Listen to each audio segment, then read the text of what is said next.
This is Changeling the podcast.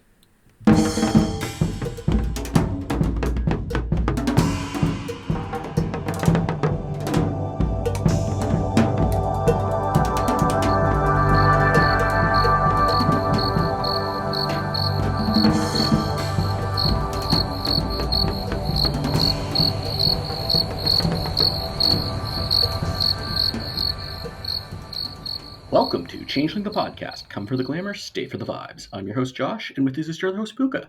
Say hi, Puka. Blessings of the Border March be upon you. What are we talking about today, Puka? The Border March.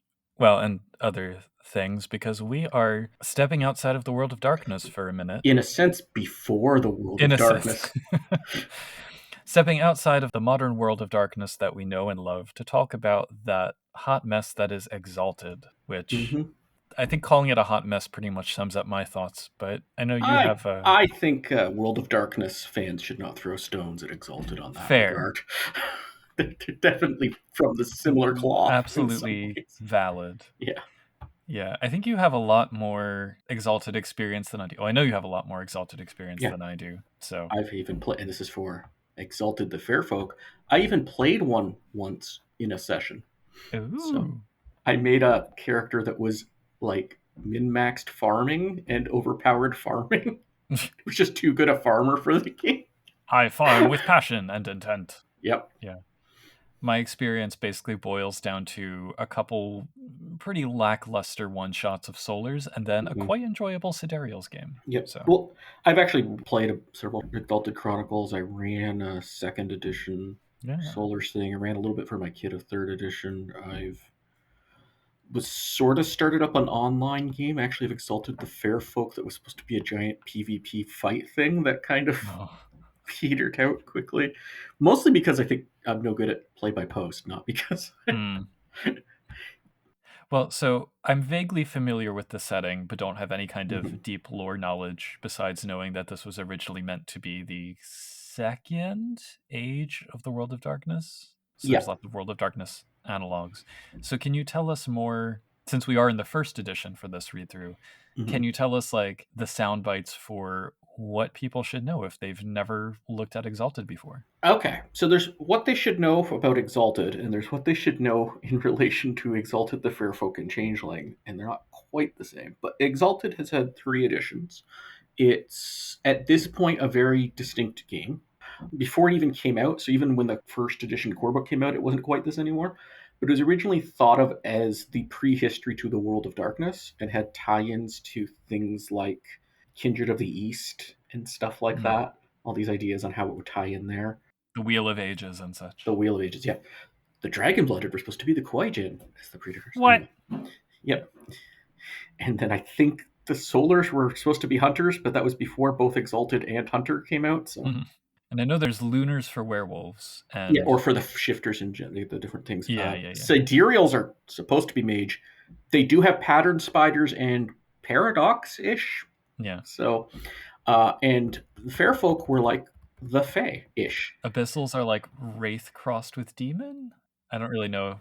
I mean, they're tied into the underworld setting, which does have a lot of Wraith connections. It even has like the Neverborn and like Death Lords and all that stuff. So, but it was, you weren't playing, I mean, Wraiths were like, okay, Ghosts are technically playable in Exalted, but like no one plays those, even less than play Wraith. So also, yeah, Exalted in L3 editions has the core book is also the book for playing the Solar Exalted, and then they come out with, it's like somewhere between a core book and a supplement, kind of like the Dark Ages Fae or Dark Ages Mage, that kind of idea. But like the other things in Exalted world will get their own core book. This is 1st and 2nd edition only. The developers have flat out said they're not making a 3rd edition Fair Folk of any type. No. And just to address some questions up front, the biggest reason I think we're doing this book, because doing 2 books would have been, this in the 2nd edition would have been hugely difficult, but I think this has more connections to Changeling. By 2nd edition, they were already moving in a different direction further. Yeah. And this one's the more Changeling, both system and setting, closer. It came out during the in-between period in 2004. Other Changeling connections, you have, some artists who are the same. Melissa Uran. Yep. I love the art in here. I will say that up front. Yeah. Okay. But one of the big developers on this was it's listed as Rebecca Borgstrom. She's changed her name to Jenna Moran, but Okay. nobility. And there's a lot of her in this book, I think. So among other Nice. early Exalted stuff, she's had a lot of influence. So Yeah. and then the story was her and one of the other developers. Somebody was supposed to have turned in the top charm section. The rumor I heard, I remember reading this on a forum years ago. The person who was supposed to write it all basically didn't. So the two of them Wah, wah. bashed it out over a weekend. Oh my. And given, I mean, this book clocks in at 330 pages with, Yeah. as much as I love the art, there's actually not that much in it compared with Mm-hmm. something like Changeling, where there's like a full half-page piece every page. Mm-hmm. So that's a lot of, there's a lot of words here. I mean, Mm-hmm. this is probably the longest book that we have hitherto read, although C20 Core is coming up. Yep. So, you know, We are not going to do a deep thing by thing. no. The extra funny is Chapter 6 is like a whole other game, which we're not really going to be. I got so angry. We're not going to be We'll get touching to on that. that much. Maybe we can give like a very brief overview when we get to it. But Yeah. So my sense of Exalted overall as a game kind of boils down to like three things. First, it is incredibly lore dense. mm-hmm. Like, I think World of Darkness probably has just as much lore, but it's spread out over more books. Whereas, I mean, this is like several books worth of lore crammed Mm-hmm. into a single book. And every single Exalted book Yeah. is full of lore, like all of It just them, keeps going. and mechanics, but Yeah. also lore. Well, and then mechanics wise, the experience that I remember most from the one shots of Solars that I played was picking up something like 16 dice at once and being like, well, I Yep. guess this is my attack roll. And that I'm not here to yuck anyone's yum and say that's like a bad thing and you should feel ashamed for Mm-hmm. picking up that many dice at once. Yep. It's dirty, but it is a very different experience than I was used to. Exalted also has a interesting connection to Changeling, where when they were making both Exalted and when they made first edition Changeling, one of the ideas was let's make this kind of like a collectible card game. Now, the implementation is completely different. I get the impression the Exalted developers were more on board with the spirit of that rather than cramming in some cards because they were forced to and didn't like it. But there was supposed to be a card game too. They just canceled it. So yeah, I don't remember exactly. I think 2001's when the first something like that. Yeah, so this came out 2004. Like Changeling, this was the second last big book. The last one being Alchemicals for first edition. For first edition, yeah. Okay. The last thing with Exalted 2 is that just in terms of the feel of the setting, I guess Avatar The Last Airbender was coming out roughly at the same time, but I remember when Avatar came out, I was like, oh, it's like Exalted.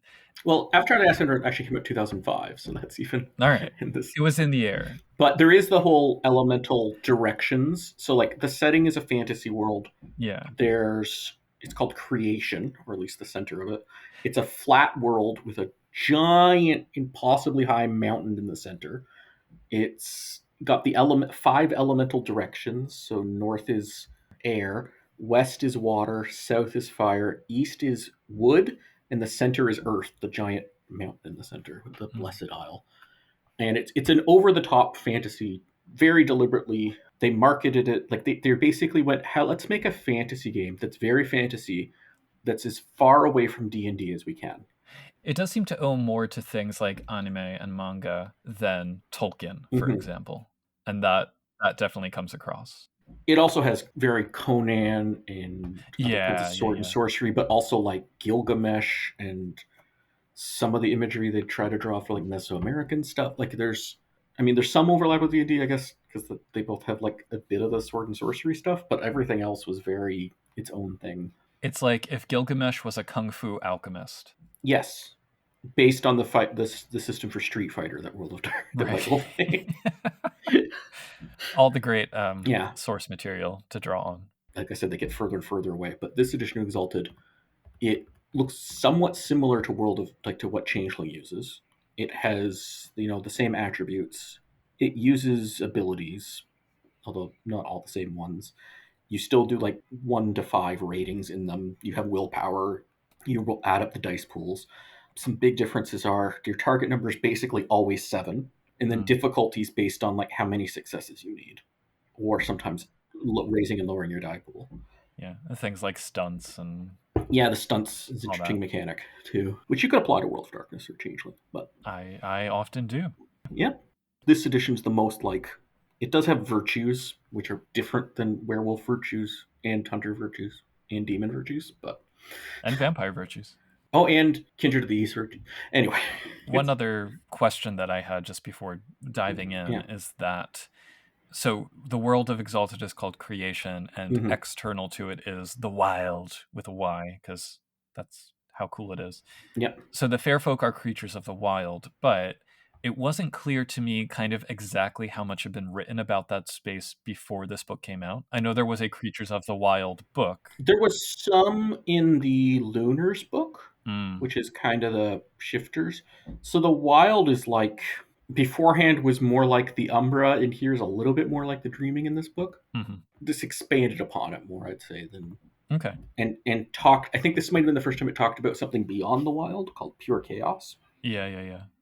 It just seemed like as a reader, they were expecting me to already kind of have an understanding of what the Hmm. concept was, and in particular, how people within the creation of Exalted look at the wild with a mixture of like fear and Yeah, fear and it's wonder, it's maybe well, it's like the the place dreaming. beyond the civilized world, or even it's not even civilized in terms of like not just civilized, but beyond stable reality. Beyond, it's the scary Okay, but also wondrous place of adventure. Beyond, just like the dreaming. yeah. This book presumes that you've read the first edition core book, which does Sure, talk about the wild somewhat, including like strange effects it can have, where it can shape you. Like if you're a regular person without any protections, you could get turned into a wild tainted person, bummer. strange things like that. So All right. Well, shall we yeah, start flipping pages? yeah. Every chapter has introductory fiction. That's I think I have a single phrase for each of them in my notes just to be okay. like, oh, here's the thing that happened. That being said, I did thoroughly read like the opening prologue that's several Hmm. pages, and it flagged to me that thing of like, oh, we have this story. The protagonist's name is Subarto of the Opal Court, and Ishu serving the Hmm. heir of Balor in their Oh, freehold realm. And it's just like, okay, I'm going to keep seeing all these terms that mean yeah. different things. And it also, well, some, I mean, kind of different things. Some of them are Kind of sort of the different. same. Some of them are more. Probably they mean something more similar in this edition than they would later. Yeah. And part of the problem is this is doing the same thing that, because this is not presuming you've ever read Changeling before, Right. this Right, audience right, here. right. They do the whole, let all the terms and lexicon that we go through later, let's just throw it into our fiction with all over the place. So, Yeah. So yeah, I mean, it certainly gets you involved in the world very quickly, which I liked, mhm. and it kind of gives a whole lot of examples of spawning wild beasts and the politics with nobles and commoners in the context of war. And I think my favorite line was, "The issue closed his feeding maws tightly in case the strikes against his soul began." That sums it up for me. Yep. Anyway, then there's a duel, and he's like, "Good job killing me, newcomer." Mhm. So yeah, they die with ease and aplomb, But then come back, depending on but how then you come die. back. Infinite respawn. We'll get to that later, what that Yeah. actually works. So yeah, this will be a fairly shallow read of a very Hmm. long, dense book. So we get to the introduction. So this does fairly standard introduction. It has a little, actually, it has a little history of the world. I was thinking about just reading the first couple of paragraphs because I think it does actually do a Yep. good job of summing up. So, all right, here's how it opens. Beyond the uttermost borders of creation there is madness. It is formless and with all forms. It is shapeless and with all shapes. Perhaps the primordials arose from this, or predated it, or perhaps they traveled to it from far away. On its formless face they scrawled form and built a great house for themselves that they might rest safely within and play between themselves the games of divinity. But there were shapes within the chaos, forms of existence native to it.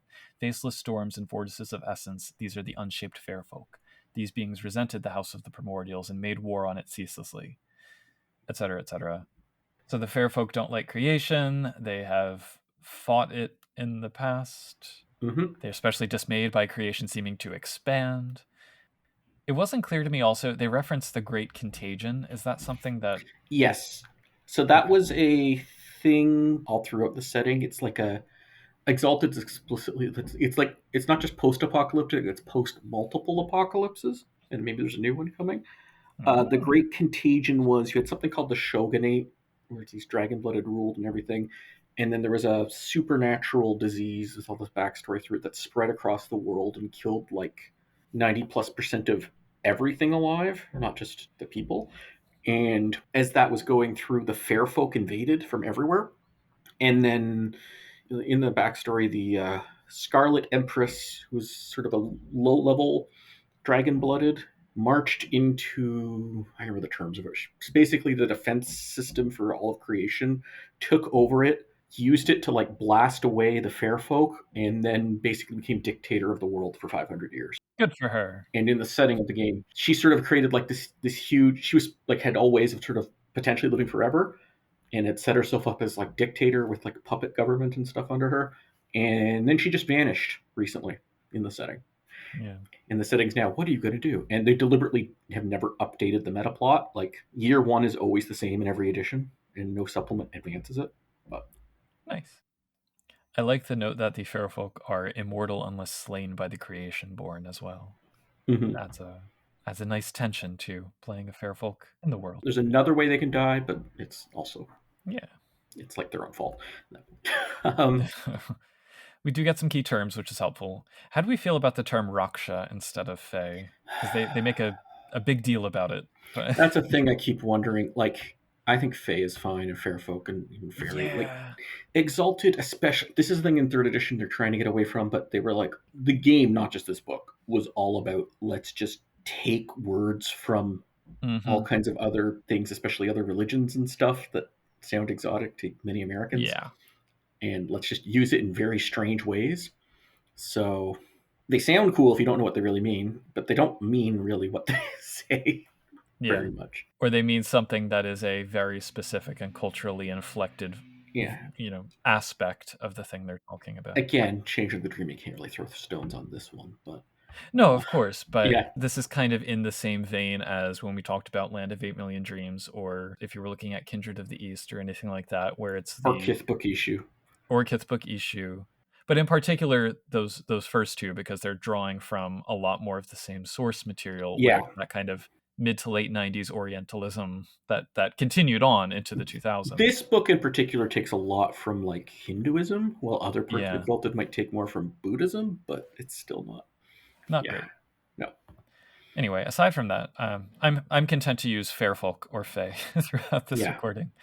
But some of the other terms that I flagged are, it mentions that their being and self is stored in the five graces, which Yep. are cup, ring, staff, sword, and heart, which is kind of a nice little almost tarot connection. I love those.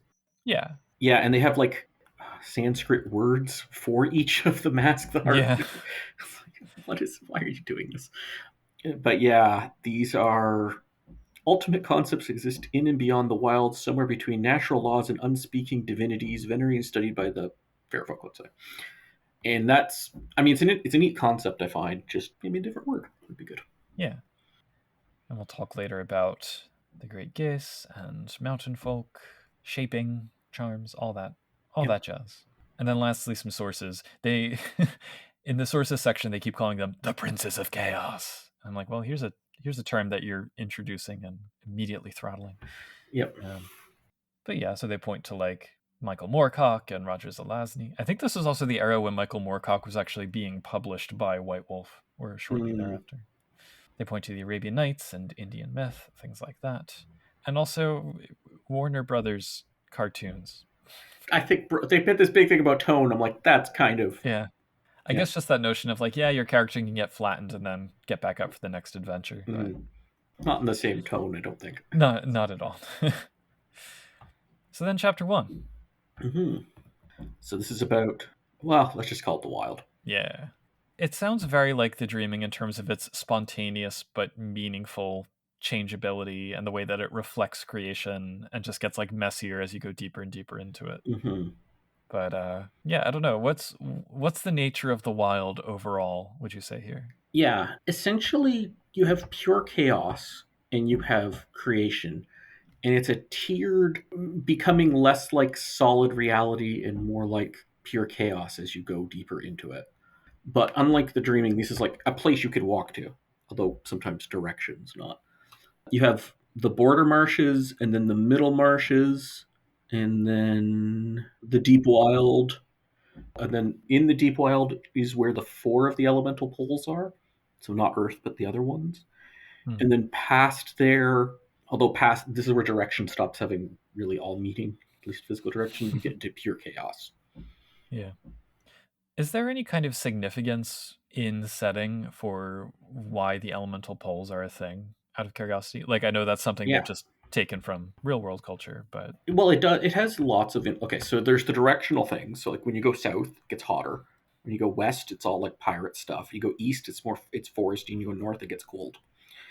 But also the dragon blooded, which are like the exalted of the earth, or the elemental dragons, or of Gaia. They have 5 elemental aspects as well. The whole system, like anything where you have elemental system, you have the 5 elements, but it's the exalted 5 elements, not really.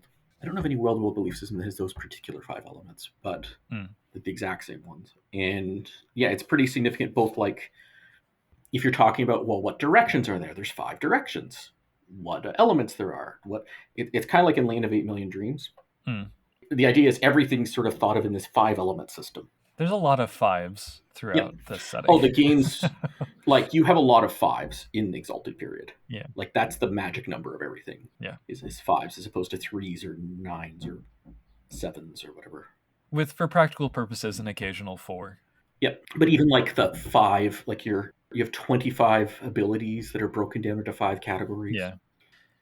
So the fair folk can move rapidly between points in creation by stepping into the fluid and fuzzy-edged border marches. Yeah, if they can reach well, not in creation, because creation sort of. Yeah, they step out of creation at some point into the border marches, and then can step back into creation. Yeah, creation's kind of circular, like a disc, right? And then outside it's the border marshes, like a ring there, and then a ring around that is the middle marches. You can just think of them as rings-ish. They're not like perfectly shaped, and they ebb and flow, but that's the sort of general structure. Yeah.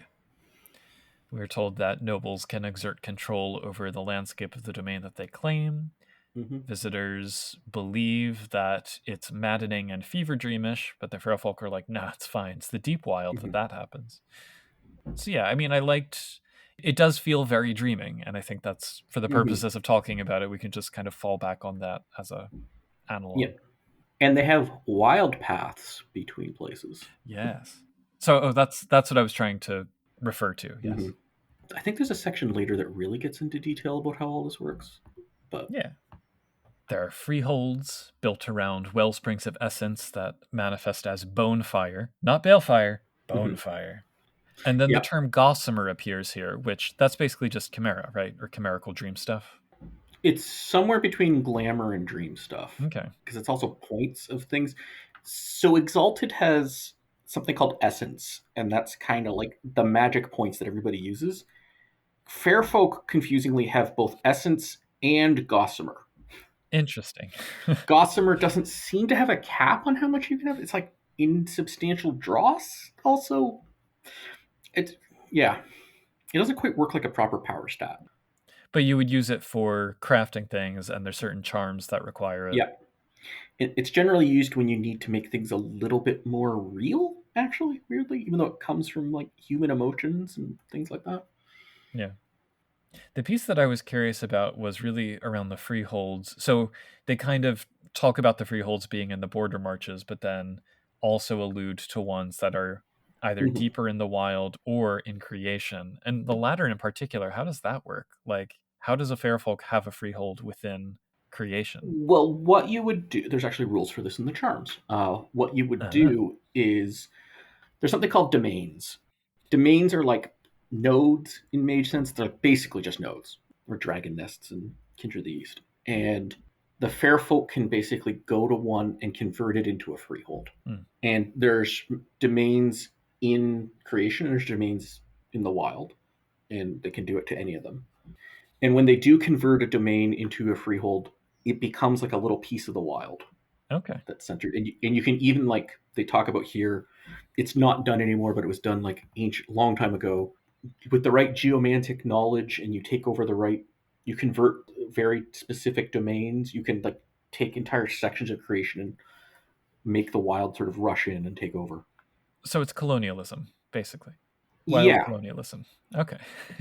Or, well, is it colonialism because you're taking it back again? But Well, decolonization, perhaps. maybe. Although, let's We don't have to go down that because road. there's no good guys in this. The creation's bad and the fair folk are bad. Let's just All right. like the fair in changeling analogies, the fair folk are very heavily similar to the Fomorians. The fair folk. So it's Or potentially the Tua. yes. Yeah, the opening fiction for this chapter was like some queen of the fair folk that likes to eat the dreams of children or something. I'm like, oh, we're off to a start. Yeah, those are the more nicer Tuaha oriented ones. So we get some descriptions about the shape of freeholds at different levels, how one enters them, examples of servants and creatures that might be in the employ of a freehold keeper. We get these like stat blocks that are scattered throughout, and just looking at these, I was like, oh, these dice pools. So like a gargoyle, for example, can do 8 levels of lethal damage with its claws. Am I reading this correctly? Well, let me see here. They have so it's claws 6, 6, 8. Yeah, like a +8 damage weapon on top of it. Yeah, I think that's factoring in strength. That's not that high. Oh, right. Exalted is you can make like something called a heroic mortal game where you're playing like heroes, and it's actually kind of fun, but it's more mortal scale.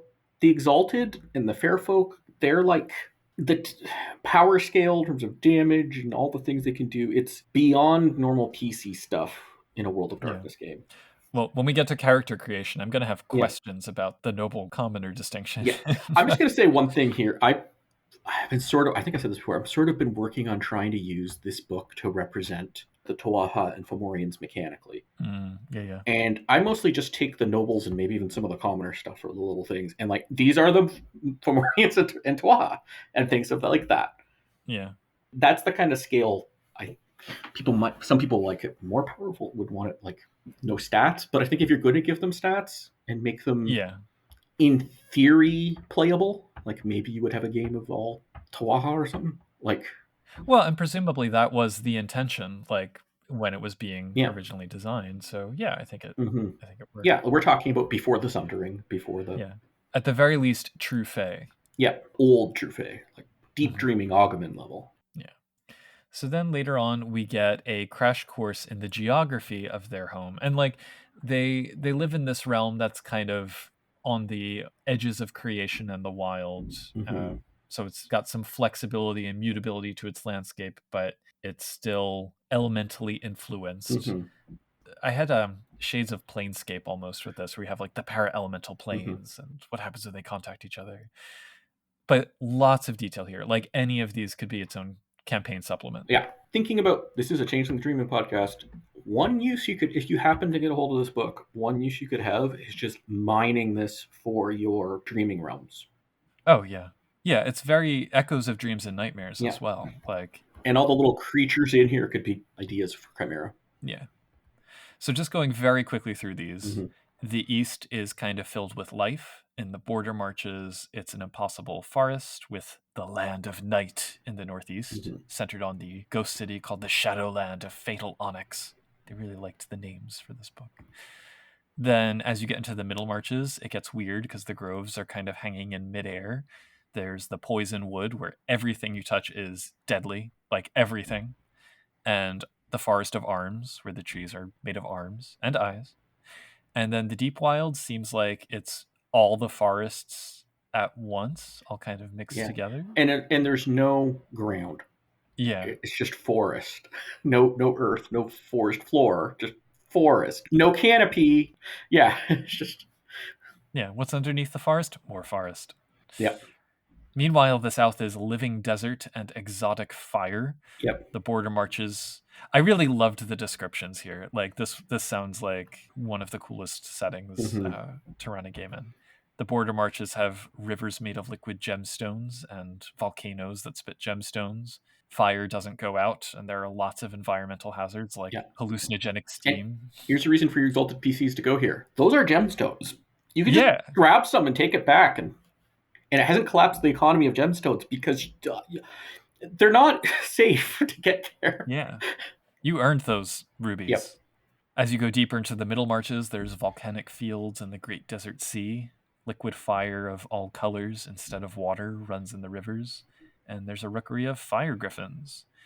And then in the deep wild, there's nothing but smoke and ash that can spawn illusions. The main hazard are flame griffins, but there are also some neat tidbits scattered through here, like what is it? The Gossamer Manta is a vehicle that's used to sail through the desert, and there's the Glittering Desert, which is full of artifacts. There's kid monsters called the Apicastri, which sound really cute, but also deadly because everything is deadly Yep. here.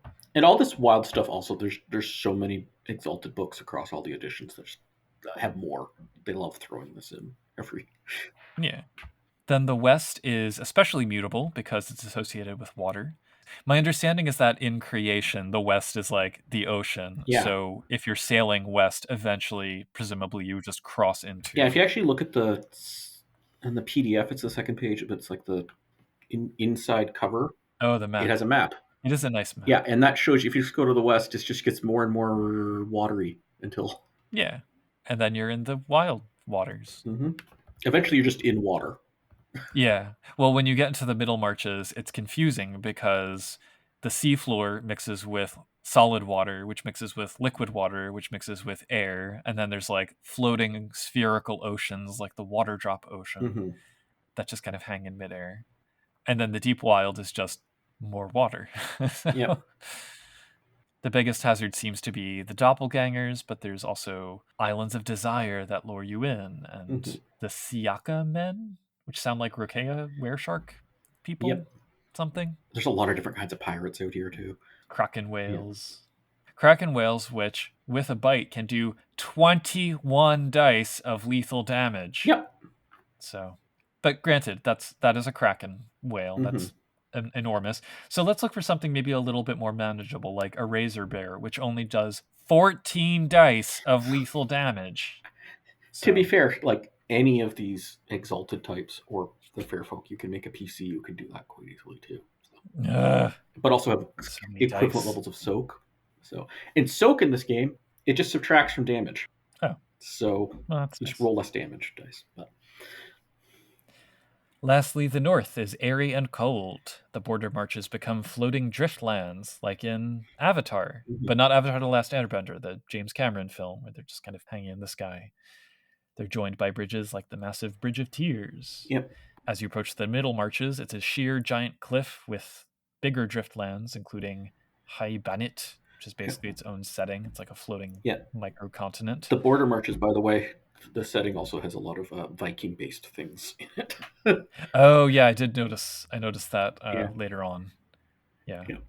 And then the Deep Wild actually sounded really cool. It's this solid twisting ribbon of snow and ice that just kind of stretches all across the space.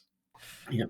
I don't know how it would work if you fell off the ribbon or like any of these floating things, but generally it seems like one travels around by wind yacht. So maybe it's not a big deal. How does falling damage work? That's my question. Oh, I have to pull the other book for it. I think it's pretty similar to World of Darkness, but there's a lot of ways to fly or jump incredible different distances and all that kind of thing. So, I mean, if you're going to the Deep Wild, this is like going to the Deep Dreaming. It shouldn't be like a casual romp that you. Yeah. Oh, absolutely. Yeah, it really drives the point home when you see things like the snow lions that do 16 lethal damage. Yeah. Although keep in mind, if you're playing one of the fair folk, by the rules, you can just fix it afterwards, even if they kill you. So you just say, I'm fine, and shape. Yeah, it takes a scene per roll to get better. Yeah.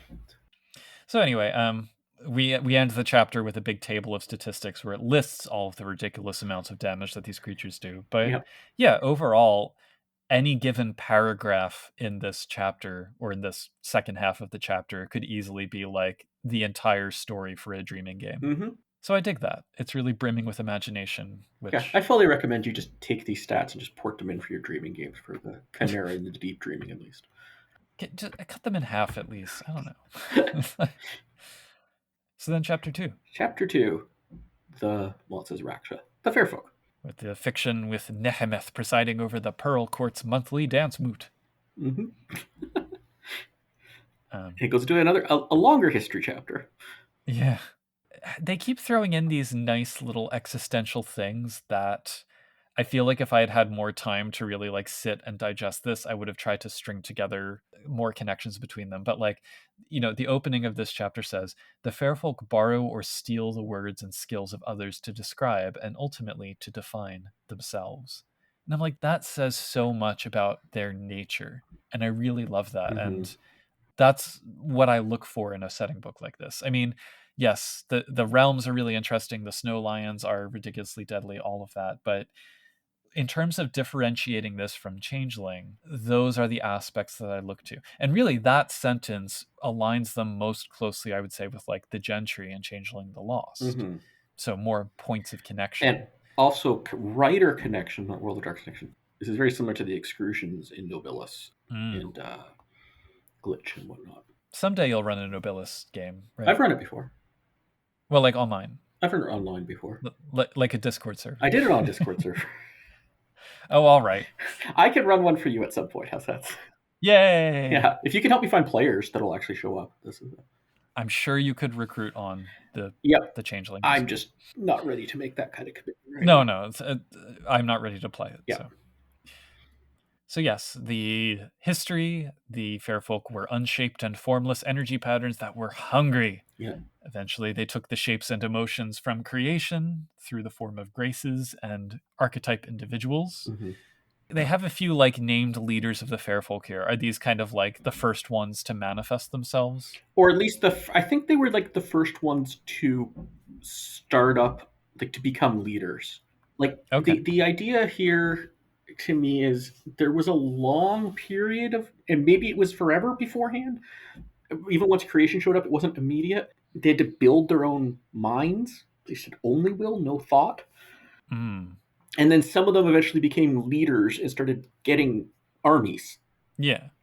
And it seems like they were the ones who built themselves along the lines of the virtues most directly or something. So like Balor very pleasingly embodies valor. Mm-hmm. Melusine embodies compassion, the Duke of Mirrors embodies temperance, and the twins Incarnadine and Viridian embody conviction.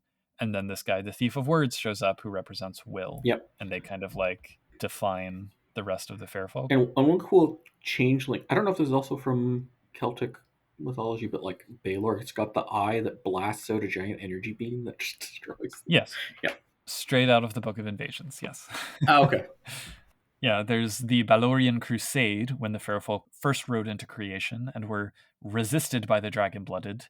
Eventually, the Fae fought among each other and decided to live off creation rather than destroy it. And so that was... Yeah. Although some still want to destroy it, just not enough to... Yeah. But then some others were like, hey, we kind of like it here. Yeah. My own sort of tying this to Changeling is the ones who like creation are more aligned with the Dwaha, and the ones who want to destroy creation are more aligned to the Fomorians. But it's a political camp thing. It's not an inherent nature thing. And when you say Fomorians, do you mean Fomorians in Changeling or Fomorians in here, or are they the same thing? I mean Fomorians in Changeling, if I was tying this into Changeling. Okay. I'm thinking, I've used this before to tie into Changeling, and that's sort of how I think about where they started from a very long time ago. By the modern day, if they're around, they're probably very different camps, but... Yeah. It does feel like Fomorian history in a sense, reading through this. But the word Fomorian does pop up a couple times too, and it seems like it means something specific. So. Yeah, I don't really know what the... Yeah. Well, when we get to it, I'll point it out. But after that initial raid into creation, I guess, they formed the courts. And the current courts are Opal, Lapis, Pearl, Jet, and Ruby, each associated with a different grace, and then some lesser households as well. In the meantime, the Fairfolk continue to raid and scout, think about another crusade, and just, I guess, enjoy life. So yeah. Yep. There's some politics notes. The courts plot against each other, naturally. Especially Pearl versus Lapis seem to really hate each other.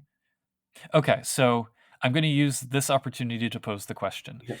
The status hierarchy. You have the non-entities at the bottom, and they're like the servile commoners.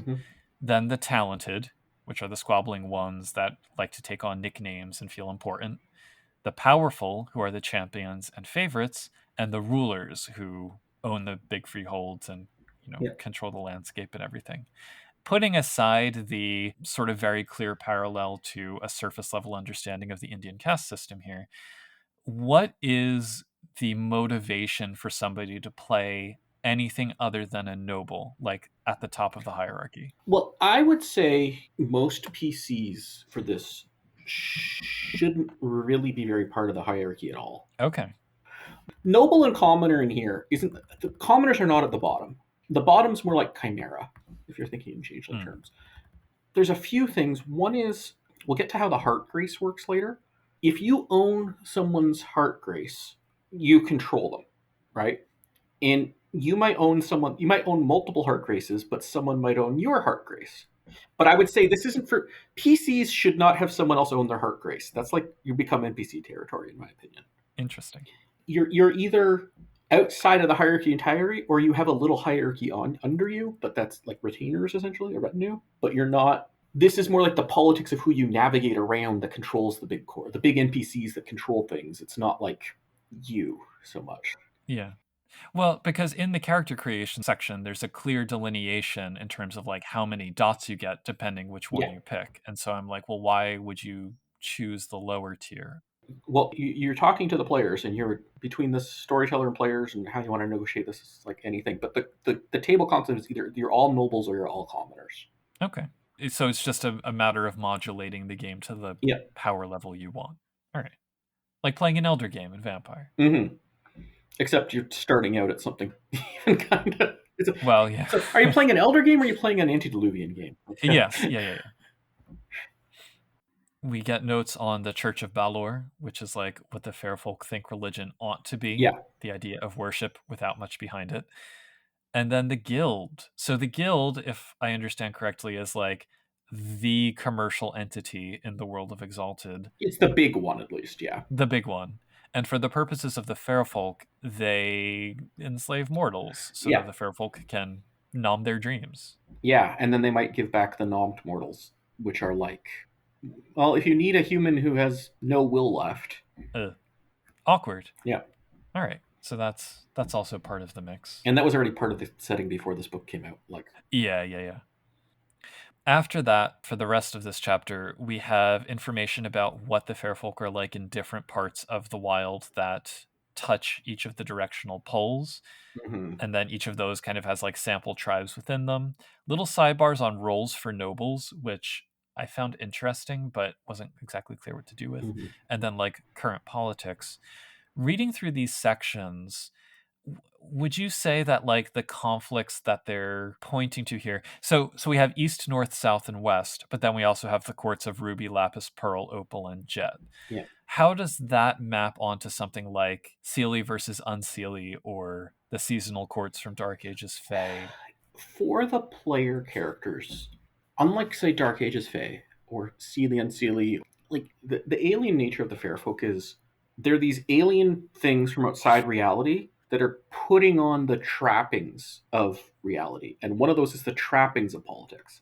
None of them in their hearts takes anything seriously, including this. The politics is how I'd think of it. Okay. And I think of this as basically like your player character groups. I mean, your player character might actually care about things, but they'd be a little bit weird for doing that. They're almost becoming more like a changeling, right? Gross. Yeah. So this is like the backdrop setting. Your player characters might interact with this and have come from this and that kind of thing, but I don't think you would want to have a game where you're just entirely based around the opal court politics in the West. I think it would be more, you're moving around more than that. You're doing, you want to see more things. I mean, you can do what you want, but that's how I'm reading this, is more like all this interesting setting thing that you can interact with as you travel around creation. Yeah.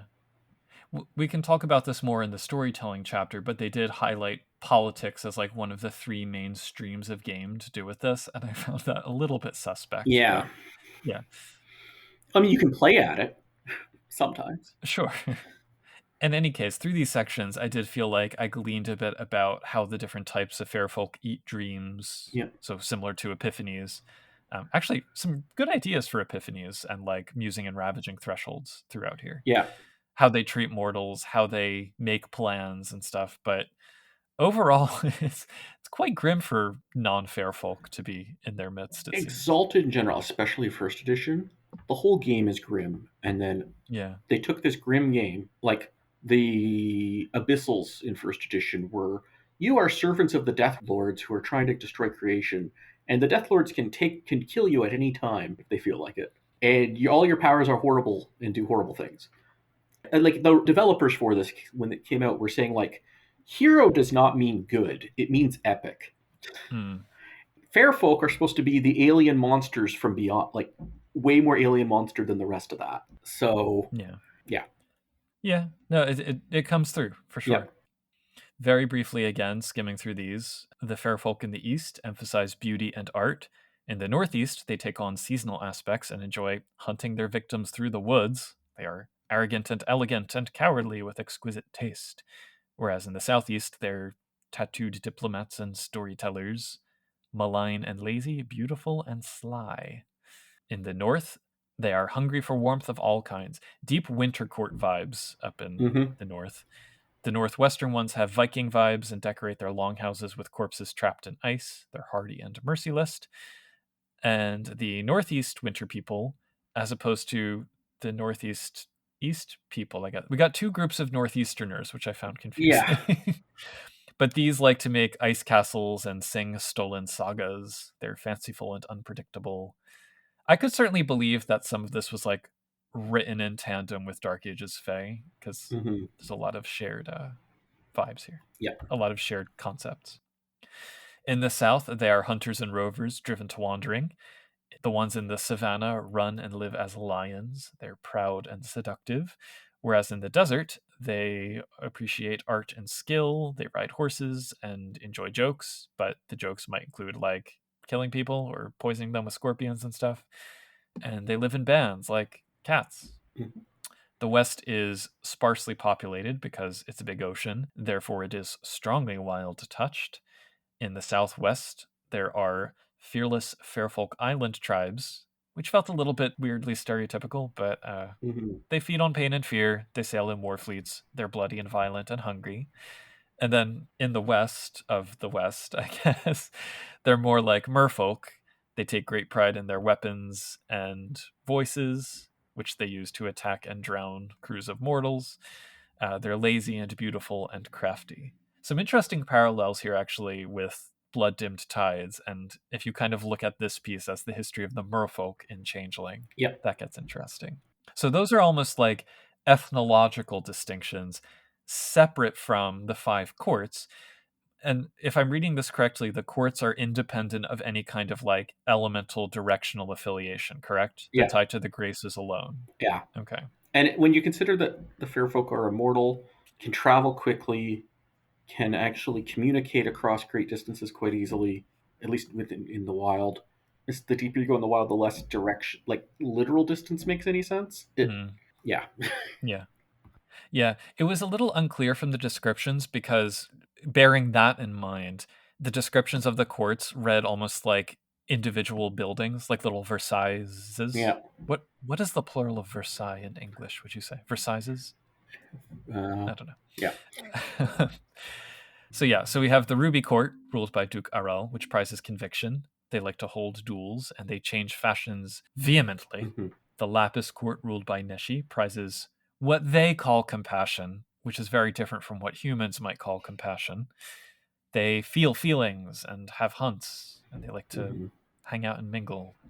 The Pearl Court, ruled by Nehemeth, prizes willpower. They're always busy practicing skills and holding small events. It was a little weird to have like meal times and music lesson schedules mixed in here. Yeah. But each, different strokes for different fair folks, I guess. Hmm. The Opal Court, ruled by Prince Jafthia, prizes valor, which doesn't mean self discipline. It just means lots of duels and competitions. Yep. So, and then the Jet Court, ruled by Princess Kiema, prizes temperance. They never sleep. They're callous and unpredictable. They don't like excess or acting on emotion. Hmm.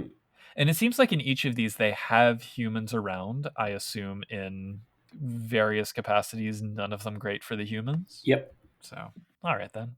Overall, I feel like this chapter told me what they're like and what they do, how they act, but it doesn't tell me much about who they are. Yep. And I kind of wanted to know more about how that manifests, but presumably that's Coming up in the next chapter. Yeah, this book it does a lot of as much things as possible in here, and then it's up to the reader to draw the connections. Interesting. I would say. Well, that's a choice. Yeah. Chapter 3, character creation. Yay. I do want to point out the opening story with this Lapis Court Lhasa.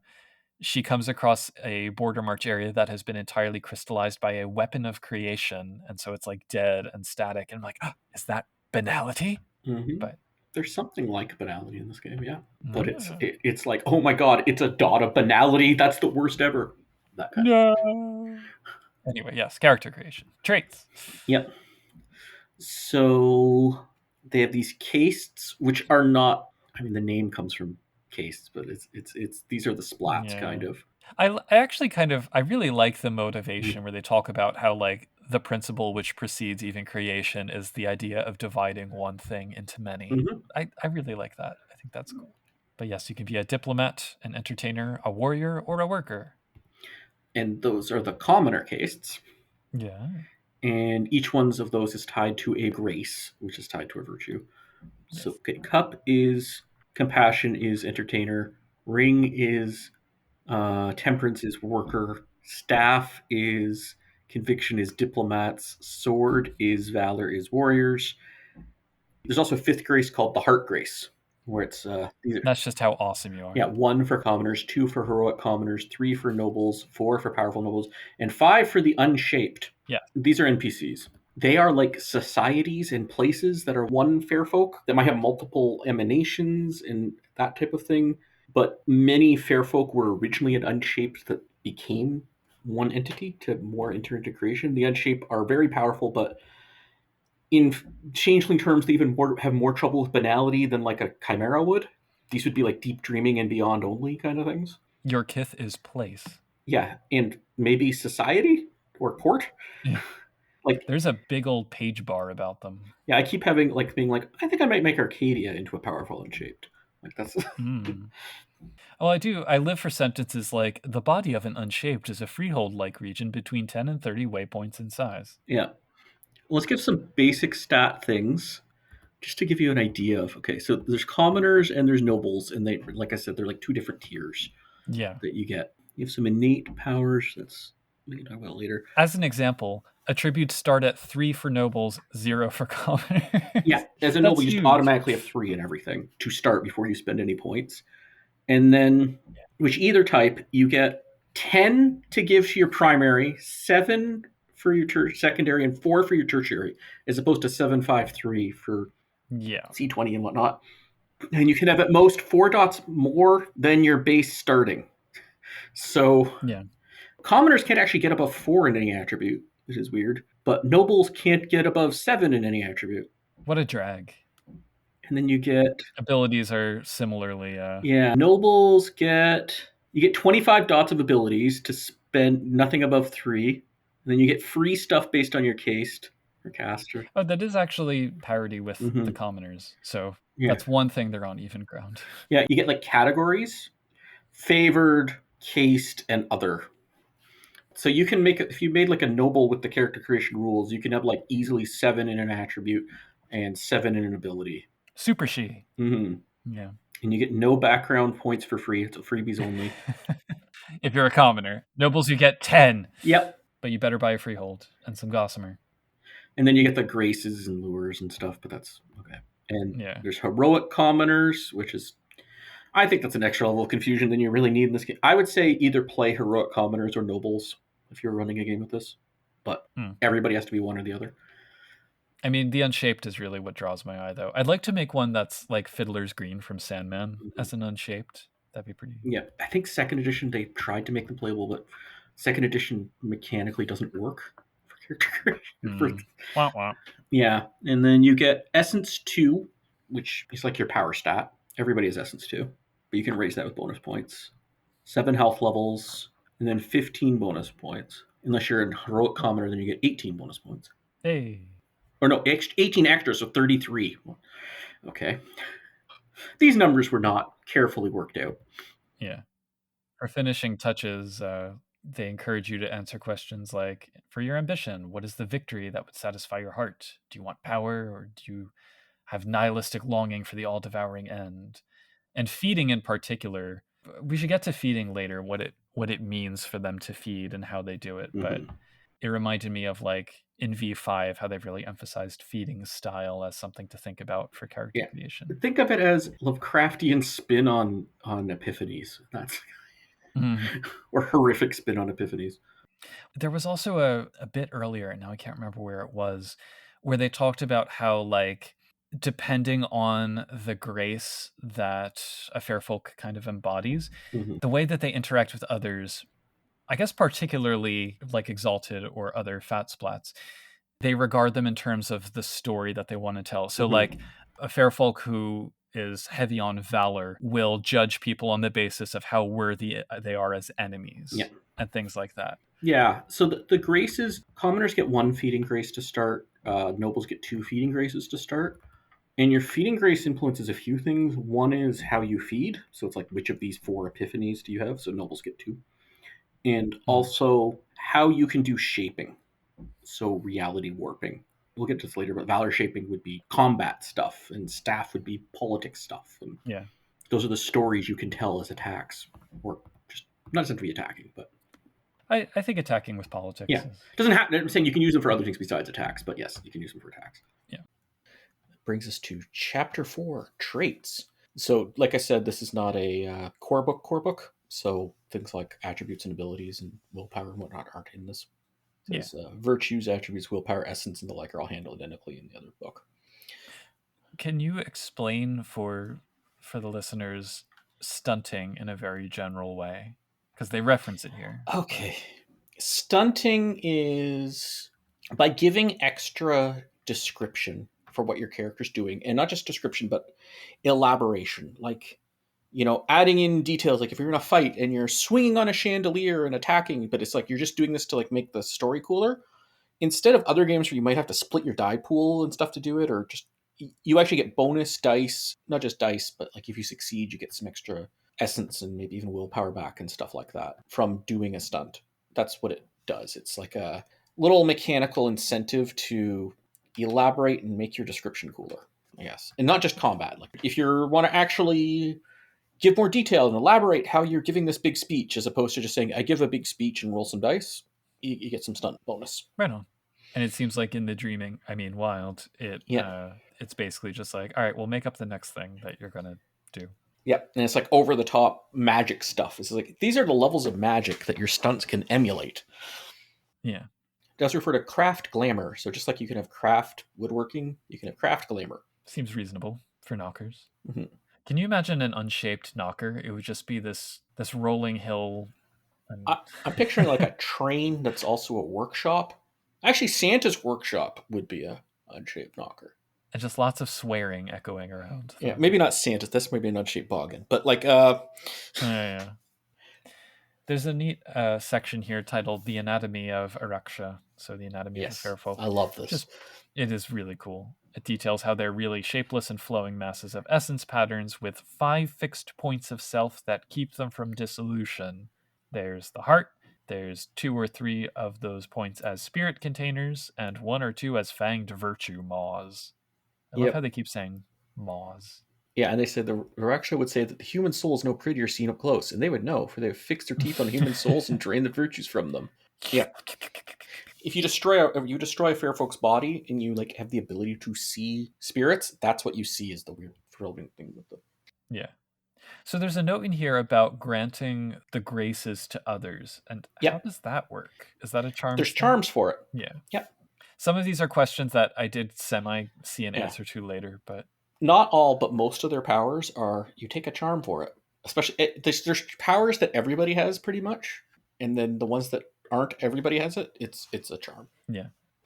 So the graces, each of these are forged in unique ways and evolve along unique arcs. Mm-hmm. So cup is forged from realizing your own smallness. It overwhelms temperance. There seems to be this relationship between the graces, like one overtakes another. And the arc of increasing your cup grace is one of increasing desirability. So you start being fundamentally alien and you end like a Disney princess where birds come to your hand and mortals love you. Mm-hmm. The ring grace is an endless cycle of self-observation, represents temperance and overcomes valor, and you grow it with increasing self-awareness. Staff is the grace of custom and restraint, both your own and others. It's conviction and overcomes compassion. It has an arc of increasing social power.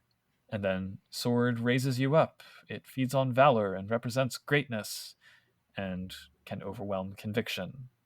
Lastly, the heart grace represents identity and independence. It is the foundation of the others, and it is what allows the fair folk to exist. Again, similar to Changeling the Lost, as it increases, it seems like you become more and more fey and monstrous at the same time. Yeah. Although So one of the origin stories for your character may have been you used to have heart 5 and now you have less than that because you deliberately became one of the unshaped, which is a term in this book. yeah. One of the shaped, sorry. The unshaped become shaped, and the shaped are the player character. Ah. There are some backgrounds which are modified for fair folk. So like their artifacts are a little bit different. Their contacts are different if they have them at all.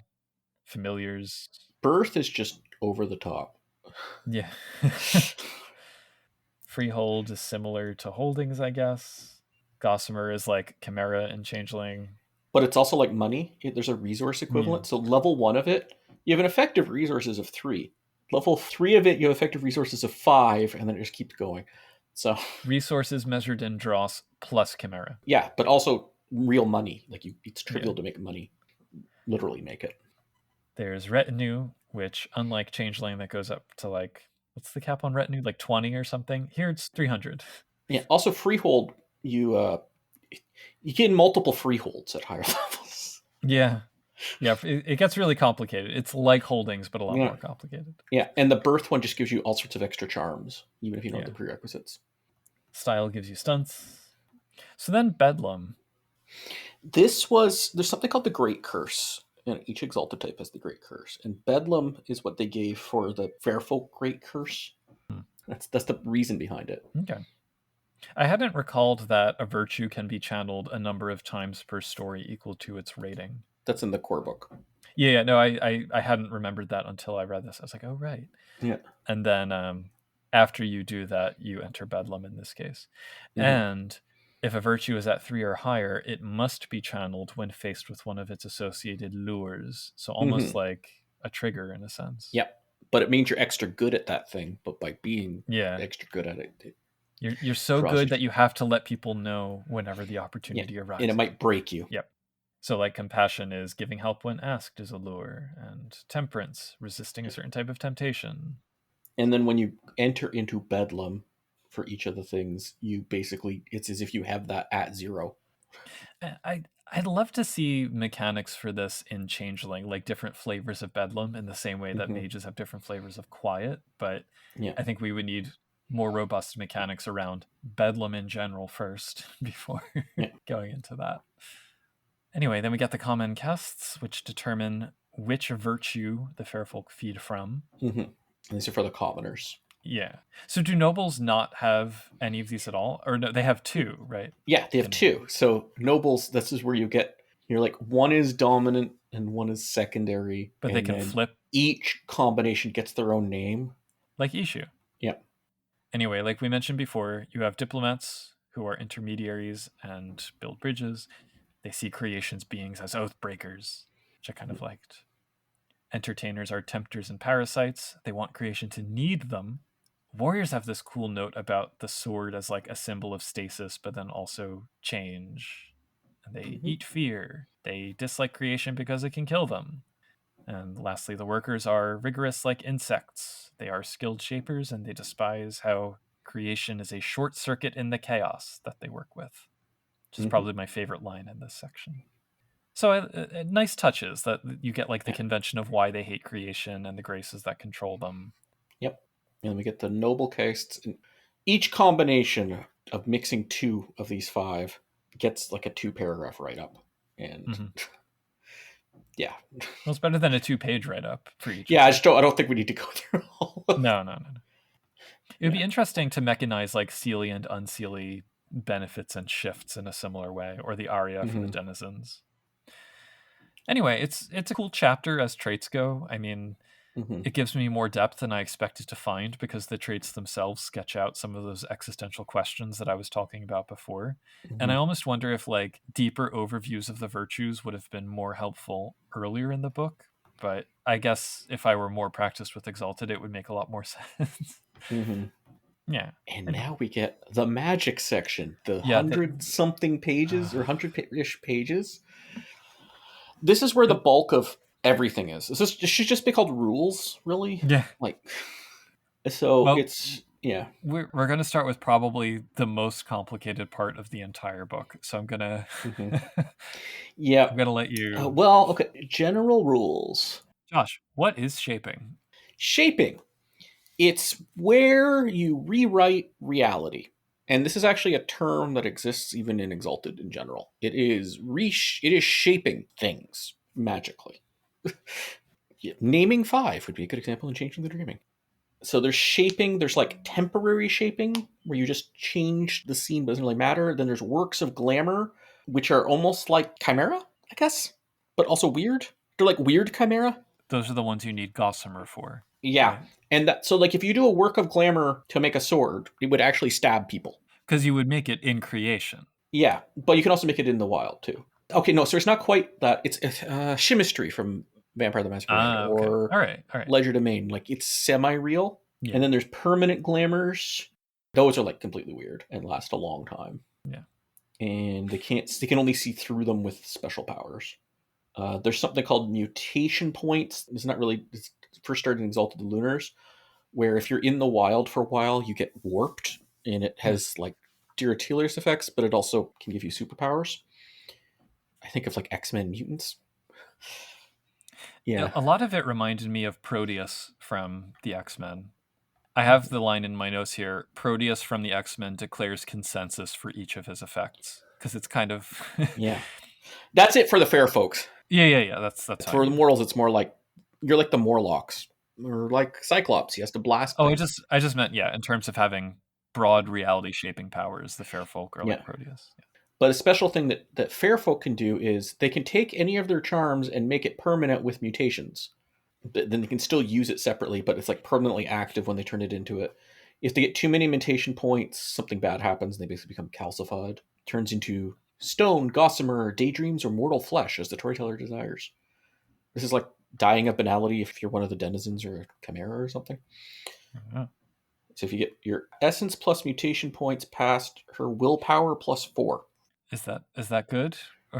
Yeah, well, if you get more than a lot? that, so if your essence gets too high plus your mutation points, it gets bigger than your willpower plus 4, you stop being a player character and possibly dead. Yeah. All right. Yeah. And this doesn't just factor into you, this also factors into your NPC retinue and monsters that you control and stuff. Have all those rules too. It also seems relevant that the breakdown of time. So it defines a scene in here as the length of time it takes a fair folk to perform a single shaping action, whether that's a few minutes or a few days. Yep. And it says that they function like combat actions and that they have initiative order. They can be, canceled for defense or split into multiple actions, etc. But they're independent from mundane actions. So it's a little weird to kind of keep those two tracks separate. Yeah. Cold wrought iron, which... Oh, bad news. Yeah. So it's more common than cold iron in C20, I guess. It just does what you'd expect cold iron to do against glamour stuff. And then they have oaths. These are weird. They're like oaths that you sanctified, whatever. But the fair folk don't really... They use them as items and weapons for shaping. Interesting. So shaping combat isn't just like fighting. It can also be a seduction. It can also be a diplomatic thing. It can also be, I am building a really nice house. Like all these different sort of those graces described. Each of them has shaping actions associated with them and can be used for combat. Let's do it. Let's get into it. Let's dive right in. Well, we're not at the part yet. Also, their items, their weird things, like any of their chimerical stuff in Changeling terms, they can just stick into somewhere called elsewhere and pull out with a shaping action. That to me was the chemistry part. was Yeah. like, oh, well, now I'm just going to manifest. Which sucks for them if they want to do this. They can't do shaping actions by default in creation without a special charm, without special charms. So that's another reason they hate being in creation. Yeah. So let's get into reality shaping. This is how they fight each other, but it's not just how they fight each other. This is how they play. This is how they do a lot of things. They can do physical actions, but also, yeah, each shaping action is like a scene. So you're attacking with scenes, and you actually roll initiative, and you see who does what scene, and you're creating these weird stories at each other. It reminds me of the game of reality from Sandman, Mm-hmm. like just kind of narrating what I'm you are sure and it where was. you are, that kind of Yeah, thing. you can do that. I think it might even have directly said that somewhere. Perfect. Yeah, but time as seen can last for a few minutes to several weeks, but mechanically it's still like a scene would be with other powers. Attacks and defenses and soak for each of the graces. Yep. Travel's interesting. You do shaping actions to, if you're in the wild, can travel. So the wild, you take a series of little dots, okay? And then you draw lines between them. And the dot would be like a place where things happen, okay? Like it's a spot where things are relevant. And the lines between them are like your paths through the wild, okay, that you can travel along. And nothing really interesting would happen along the way for the most part, unless player characters deliberately make it. And that's how a map works. You don't draw in the wild. You don't draw like a regular map. You would just have a series of interesting places and connections between them to figure out if you want to get from point A to point B. You sort of find whatever path between all those you draw. And each place you'd go to would be like another place that something interesting could happen. You don't so much travel physically as travel narratively. Yeah, if you're creation born and you're walking through it, it feels like you're traveling physically. And I think this is actually a good way of doing dreaming quests in Changeling the Dreaming, especially outside of the near dreaming, if you're into the far or deep dreaming. Yeah. Have trods that connect between different places of interest, and the player characters can navigate through it. Maybe they don't have the map, maybe only you storyteller do, but you can navigate between these, and that's like, which way you're going now? Or are you going this way? Okay, this is where, the issue's taking you on the interesting path, or and you can sort of decide how many interesting locations is there to get from point A to point B. All right. Is what you're thinking more. And with this, they can do things like they can like if they as a ring shaping action. So if you're capable of ring shaping actions as a fair folk, you can roll perception plus awareness and see everything as far as 20 waypoints away. Waypoints are the interesting places. Oh, so like when we talked about the unshaped being 10 to 30 waypoints in size, and unshaped is a collection of interesting points. Yeah, 10 to 30 interesting places. That can eat you. Yeah, and it's built like a freehold, actually. But so with those different types of shaping, because it does seem like that's how you fight with shaping. Yeah. Each of them is kind of associated with different aspects. Different stories, yes. So cup shaping deals with transformations and pleasures. It does emotional damage, and what is it? If you get down to a certain, you get ravished if you lose the contest. Here it is. So if you take more cup damage than the sum of your compassion and cup traits, you lose the contest and are ravished. So when it comes to things like damage and attacking and stuff, how does that actually shake out? There's two kinds of combat. There's shaping combat and there's regular combat. Fair folk between each other, you're probably not going to do much regular combat between you two. It could be actually a stunt for your sword shaping action, but it doesn't matter because there's other shaping actions you can do to just get better again and heal all your health levels from each other. The only time you do real combat would be against Creation Born, like the Exalted. But between the fair folk, what you can do is you attack each other with shaping attacks depending on what you're good at and what they're good at and what you want to, stories you want to stunt and tell. And some of them are ranged as in how many waypoints apart you can attack, and some of them have to be in the same waypoint. And they're sort of modeled on physical combat conceptually. Everybody has a certain number of health levels for each track. So it's like you have 4 kinds of chimerical health levels that have different effects. Once you've damaged, you gain essence from it, and then you can also, ravishing different traits. So you narrate a scene that punches someone into self-control until they lose control of one of their emotions with cup.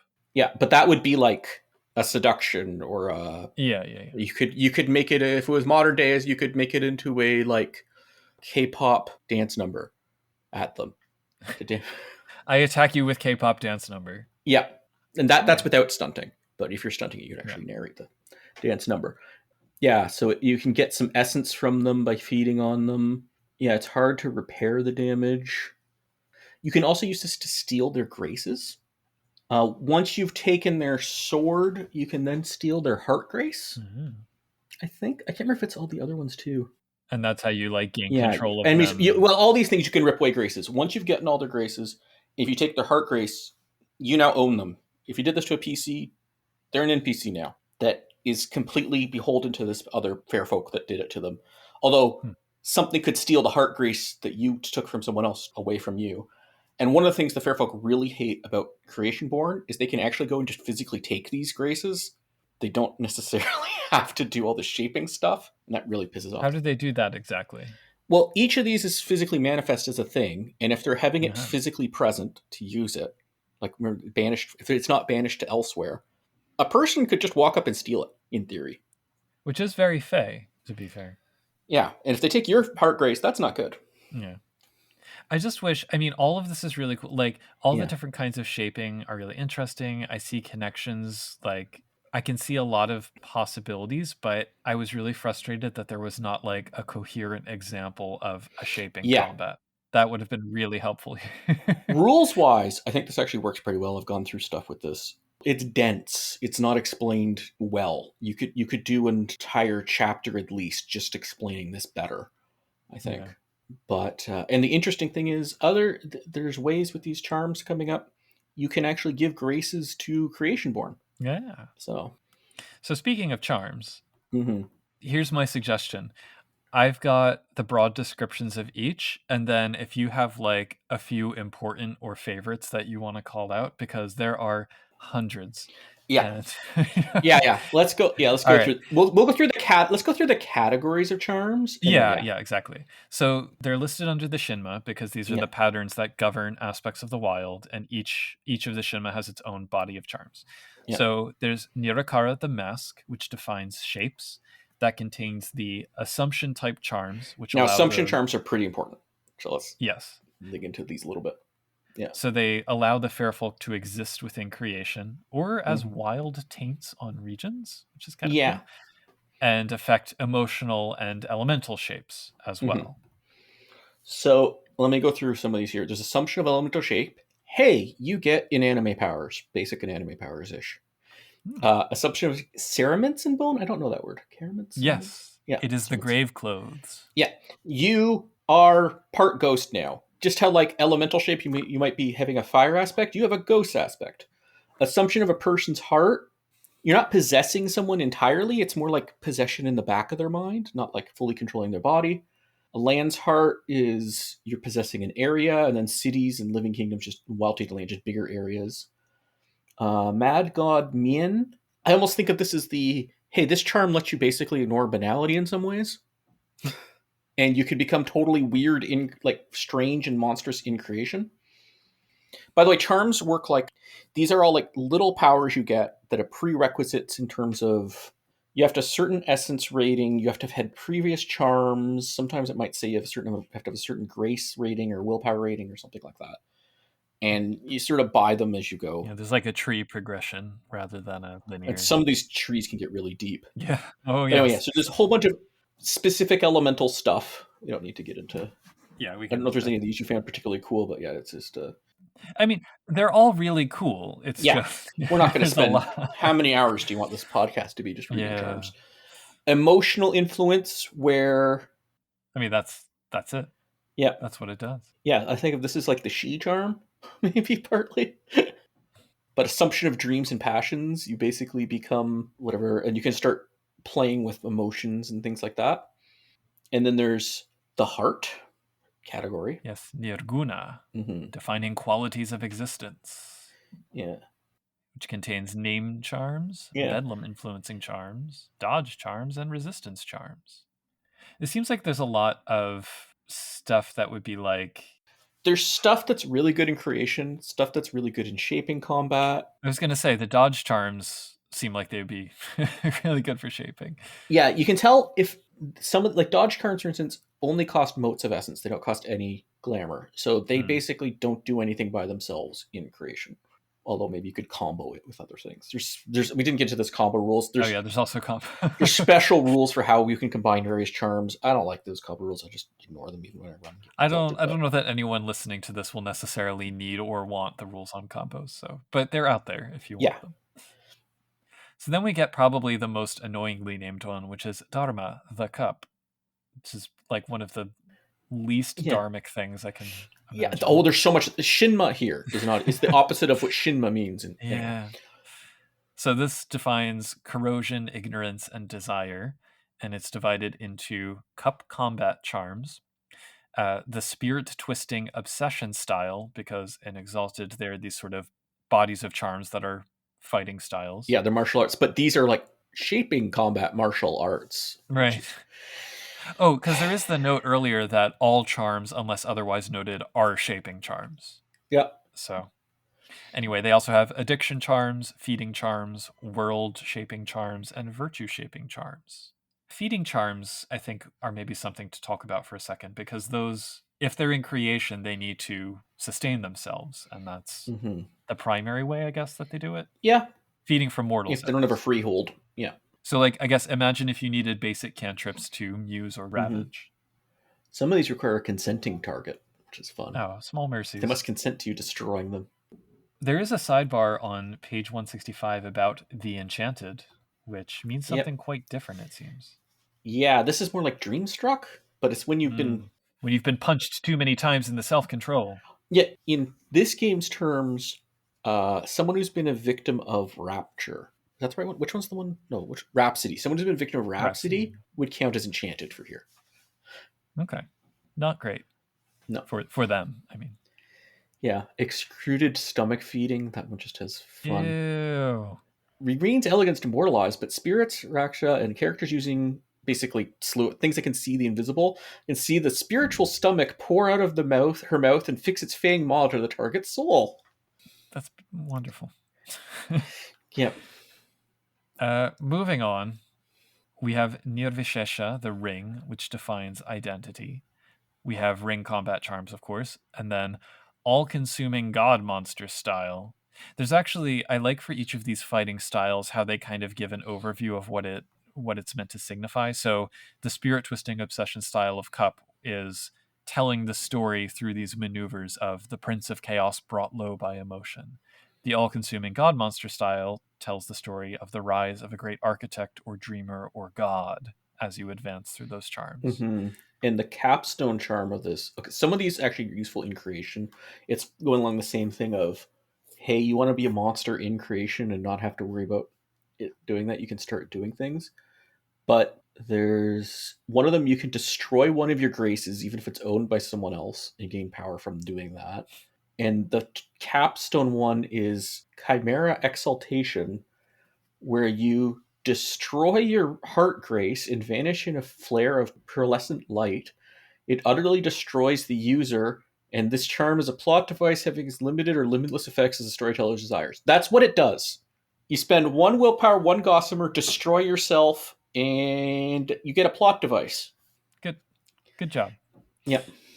Aside from all of that, they also have body strengthening charms, creation-based crafting that works in creation, glamour charms to forge possessions in the wild. Oh, let's get to the glamour charms. This is actually important.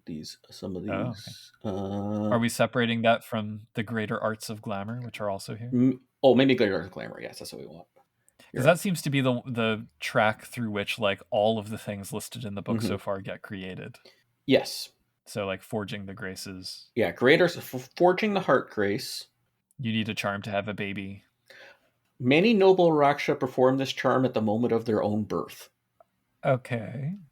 So you use this charm to create yourself. That's your origin story. Nice. Anyway, you make a heart grace. Right. So there's different charms. Each grace gets its own forging thing.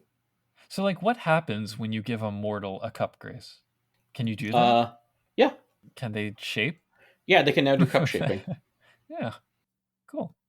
See, that to me would be an interesting game to play a mortal who has received a grace. But anyway. Oh, there's also Gaping Virtue Mouth, which turns a grace into a feeding grace. Oh. So, but there's also a few other greater arts of glamour I just want to vaguely go through. Oh. You can also take graces of yourself or other fair folk or whatever, and then use those to do other things like making parts of a freehold to make them stronger, Hmm. or making like various powerful artifacts and stuff out of them. Nice.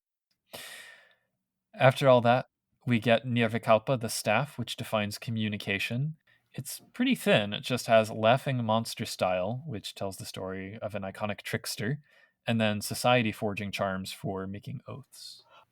And then lastly, Nishkriya, the sword, which defines conflict. We get sword combat charms, World Devouring Warlord Style, which obviously tells the story of a great warlord, and then mutation charms. And some of these are also useful for regular combat. A lot of this. I mean, there's some other ones that were beforehand, but a lot of these are useful for regular combat. Is it wrong to feel like Cup is the one to really lean into out of all of these? Because I mean, the feeding charms and the shaping charms and just the sheer number of charms all feel really important and useful. Yeah, But feeding charms, and then but you kind of need a lot of different ones for the greater arts of glamour. A lot of those are really useful, but okay, those all are right. all over the place for graces. So Okay. After all that, we get sorcery, which kind of feels like a middle finger to me. Like, why do we need sorcery on top of all of this? but it's not what you think of as sorcery. I know. It's just They do a lot of, they named it sorcery.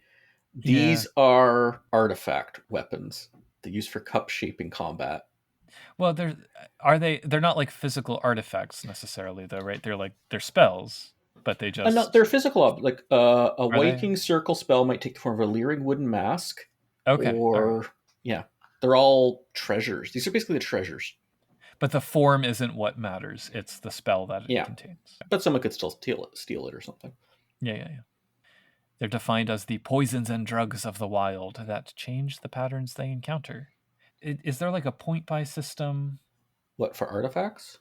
Yeah, I was trying Because to yeah, remember. glamour sorcery and wild artifacts are both artifacts you take with the artifact background. Okay. And then adjurations are like their oaths, which are also you take with the artifact background. It's a useful background. And they're all weapons with stats to use in staff shaping combat with your oaths. I would love to see weaponized oaths, like borrowing Dark Ages Fey rules and porting it into Changeling somehow. Yep. That'd be cool. And then there's behemoths. I say behemoth. Behemoths, yeah, giant monsters like stuff like what they describe in the Deep Dreaming that are like way too large to. Also purchased with artifact. And these are sword shaking combat weapons. Yeah.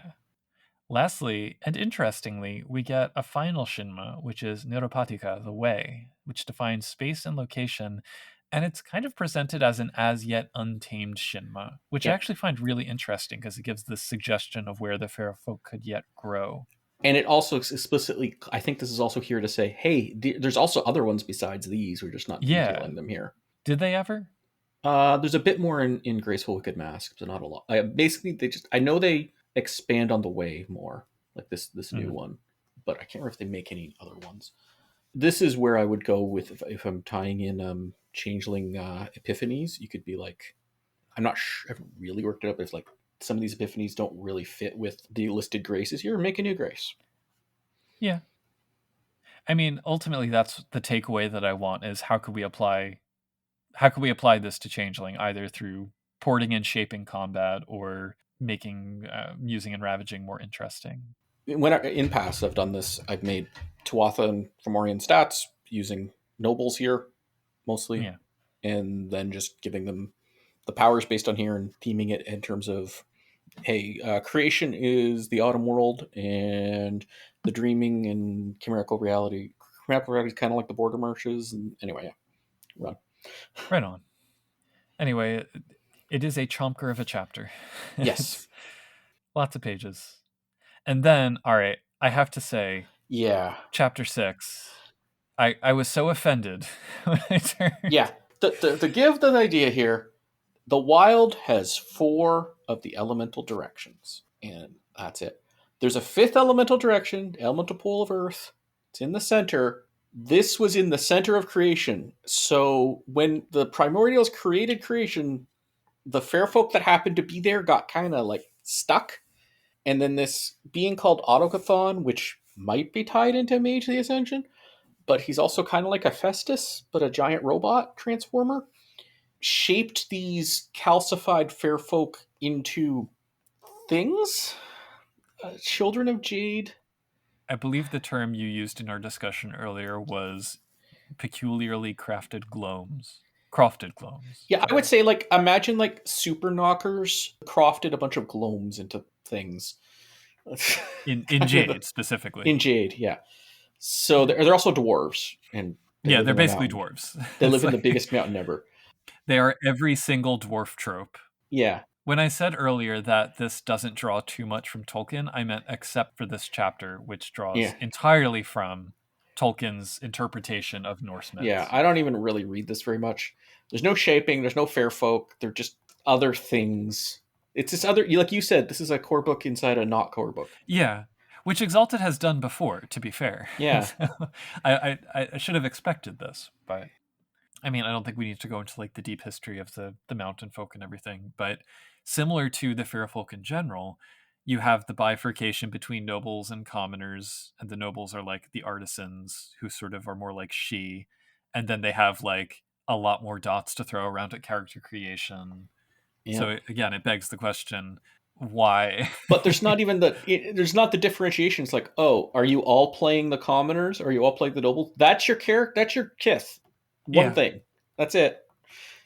If this was his own book, it'd probably, instead of just this one chapter, it'd probably be better, because then they could have made it into its own game. But I mean, this book could have easily been 6 books. Yes.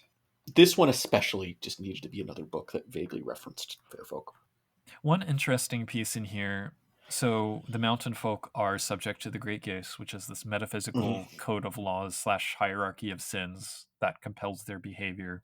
And if they violate it, they get divergence. Mostly it's kind of like, don't lord it over mortals, do right by the exalted, don't break an oath. But it reminded me a little bit of, I mean, banality triggers, but also the clarity checks in Changeling the Lost, where it's like different levels of severity for these violations, essentially. And it creates tension, I would say, between them and their cousins, the fair folk proper. So I don't know, have you ever used these in a game? And like, no. Is that a... I just ignored this mostly. Like, to me though, if I already used this in World of Darkness, it wouldn't even be for a Changeling game. It'd be for like a mage game, either Technocracy or like Society of Ether or something. These live in the Hollow Earth, yeah. The Jadeborn. Yeah. Yeah, no, I mean, I'm just trying to think within the context of this book itself. It's another vector of conflict to think about. But they're like in the Blessed Isle. Like it's so disconnected from the rest of the Fairfolk book. Yeah. Just getting to where the Jadeborn are takes like, you have to sort of like tweak your character builds to even be capable of traveling there, let alone. Plus, you're traveling through the realm. Like, think of them as like anime Technocracy-ish, like in fantasy set. Like, you have to travel through their homeland.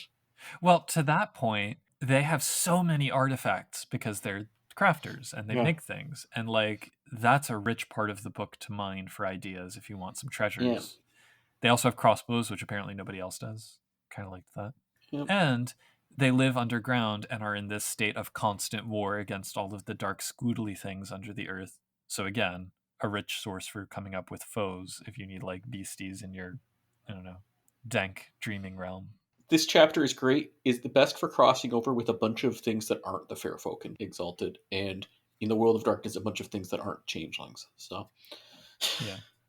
I got the feeling that this was like somebody's pet project, and then their book got canceled. So they're like, okay, can I make it a chapter in the fair folk? Yeah. Anyway, that's another 80 pages. Takes us to storytelling. Yes. I will say, the arc of this book, it was kind of up and down for me. Like, the first chapter, I was like, all right, this is kind of cool and interesting. I'm into this. The second chapter was, all right, this is cool and interesting, but it leaves me with a lot of questions. Third chapter was just character creation. Fourth chapter was like, okay, this answers questions that I didn't think it would, but all right. And then I was just exhausted by the end of chapter 5. And frustrated by chapter 6, and then chapter 7 really redeemed all of it all at once. I really liked this Yeah. one. Chapter 5, if you were to try to use this book for anything, you'd probably want to come back to multiple times. Yes. It's so dense.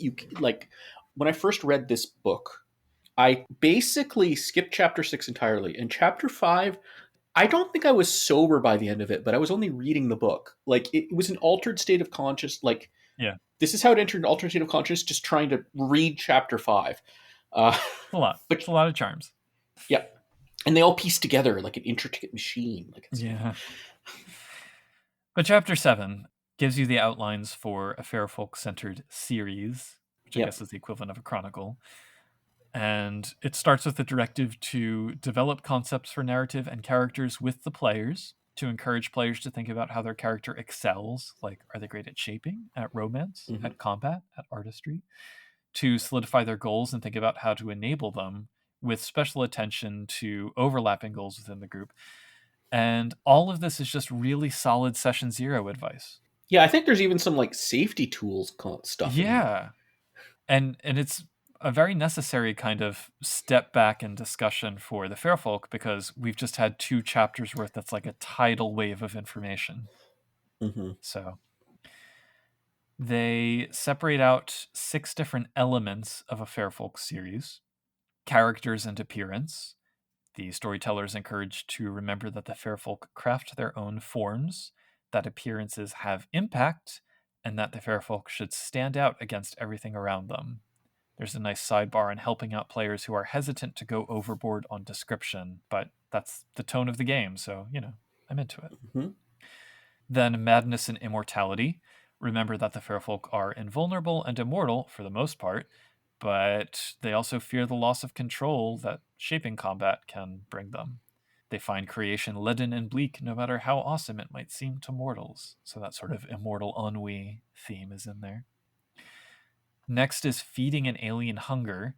Storytellers must decide how much to emphasize feeding, and this just read like a vampire, Mm-hmm. kind of thing. And this is where the comfort zone sidebar is Yeah. about, like, do you really want to get into it? Even more than vampire, because like, Oh yeah, I mean, some people might have issues with blood, but like this is emotional feeding, like mental feeding, and that's more squicky, I think, in some ways. Yeah. Next is the Fairfolken intrigue, which uses a chessboard metaphor, discusses the board, so what's up for grabs that the folk want to control, the pieces, who's involved and what are their allegiances, the opening gambit, how does the action begin, and draw the characters in. So again, solid advice for any intrigue game, and for a Changeling courtly game. I like Yeah. that metaphor. Yeah, I think this chapter would be great. It was needed with some tweaking, but it would have been needed for both Dark Ages Fae and Nobles the Mhm. Shining Host. Like, I feel like this is good advice for both of those. Yeah. Fifth is shaping and questing, which gives good advice on balancing the adversarial and enabler roles of a storyteller. Mm-hmm. There's suggestions of drawing on media for inspiration and preparing, shaping things in advance. I think all of this would be good advice for unleashing in C20 specifically. Yeah. Like, in terms of when people come and say, like, oh, I don't really know how to run unleashing, how to do those narrative descriptions that really bring it to life. It's like, yeah, well, here's some good advice for you. And then lastly, rings, which is like the motley equivalent for the Fairfolk. And they can form for a variety of reasons at any level of the social hierarchy. So you said that you ran a game that wasn't really embedded in the larger setting, like the politics were the backdrop. Yeah. Well, no, I didn't run a proper Fairfolk game. I ran like Okay. Yeah. No, I've never properly run a Fairfolk The full on Chronicle. Yeah, I tried starting out where it was like they were fighting over a freehold, but it was play by post and it fizzled out. And I played a Fairfolk in a game and stuff, but I've never run a sort of straightforward. and all Fairfolk. The combat thing was an all Fairfolk, but like never a default Fairfolk game. Never run that. Because I am curious what it looks like overall when people put it together. Like, I would love to I would love to observe a session and then Yeah. try to play.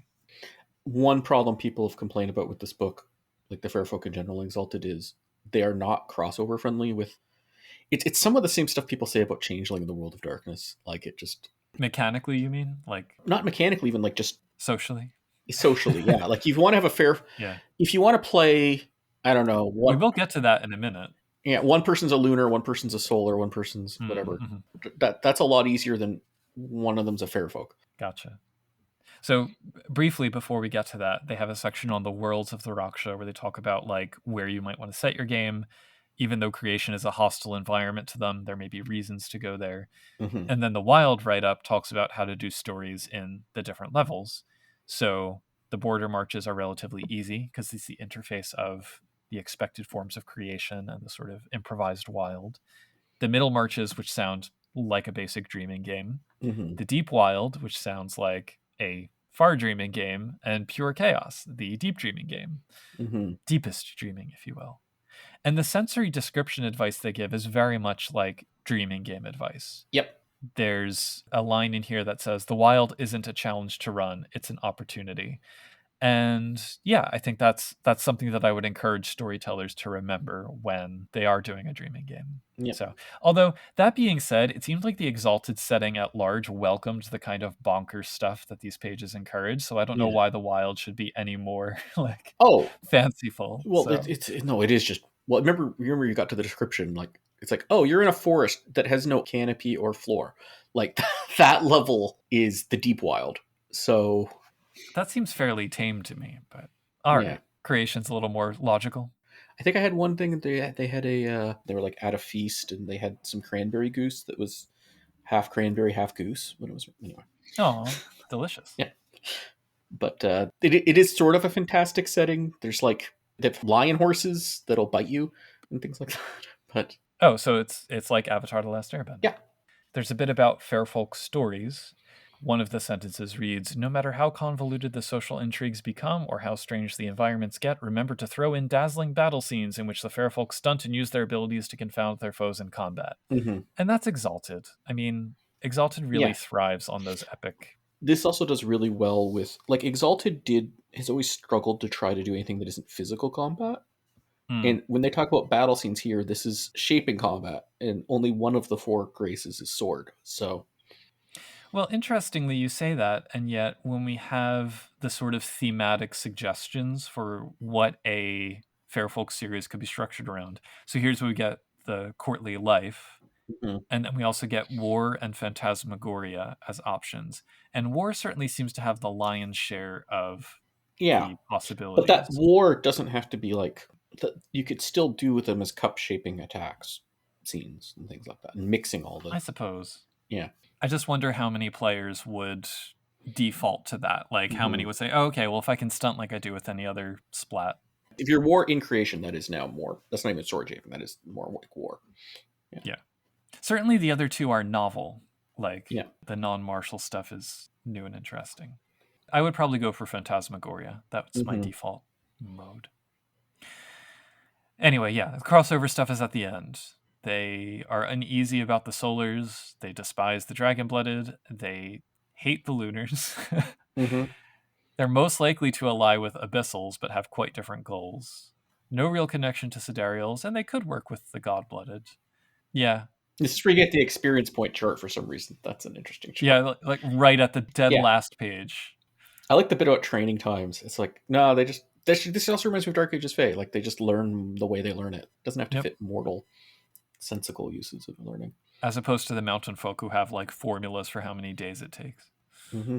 So with this chapter, it does read like I should be more familiar with the Wyld than I am to really make sense of all of it, Mm-hmm. but it is solid advice. So I dig it. There's at least two other books I would recommend if you're gonna solidly play in this setting: the Wyld book and the core book, and maybe the Lunar's book too would be good.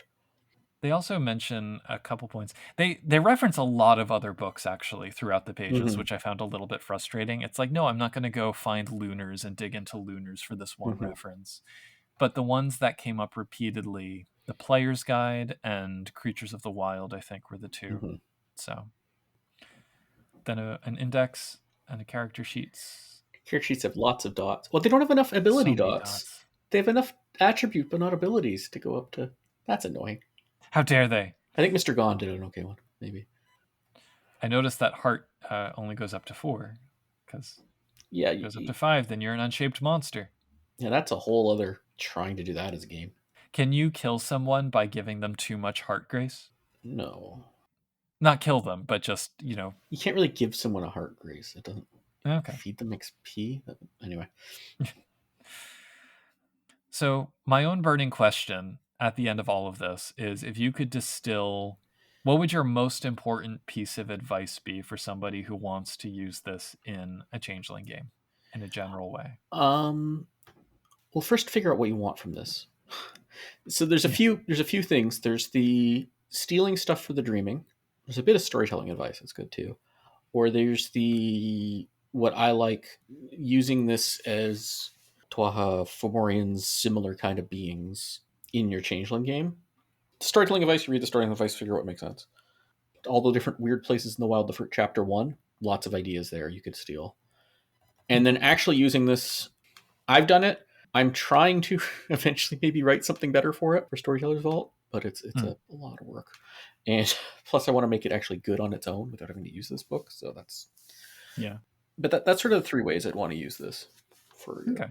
Changeling game. How about you? What inspirations did you get for Changeling?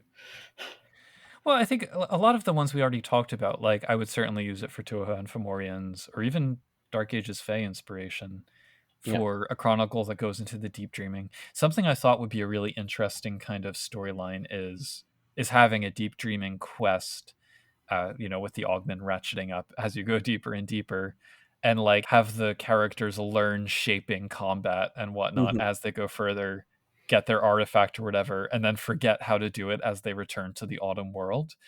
But it would be like that reminder of, this is where you as Fae came from, Mm-hmm. because I would want to bring in that possibility of prehistory. Like I said on the Dark Ages Fae episode, if anyone can retcon their own metaphysical past, it's the Fae. And Yeah. so, They probably have retconned in the past, and they will again. Like, it's one of the little bits in here. yeah.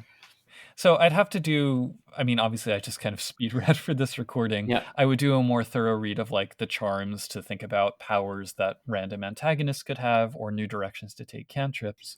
Yeah. But one thing you could do is maybe somehow the player characters, like I was saying, unlock one of their epiphanies as a feeding charm.